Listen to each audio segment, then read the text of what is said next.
को भी किताबों की तरह पढ़वाला। हर वक्त दर्द था, हर बाब था, सब लखड़ाला। एक मद्दत से तेरी याद का मौसम ठहरा। मैंने बारिश को भी आंखों में कह रख डाला। जो मिला था वो अमानत था ज़माने की मुझे। मैंने खुद को ही अमानत में कहे रख डाला।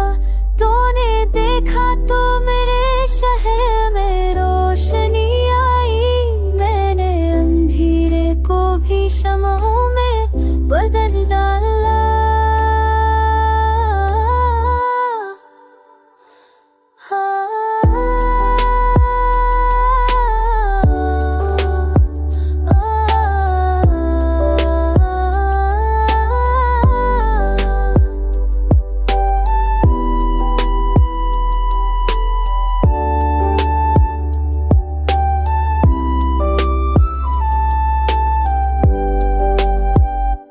हमने तन्हाई के पहलों में वफा पाल ली।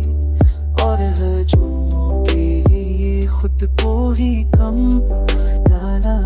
तेरी खामोश नजर बोल रखी जब पहली बार मैंने लफ्जों को भी माजूर सा तरह रख डाला।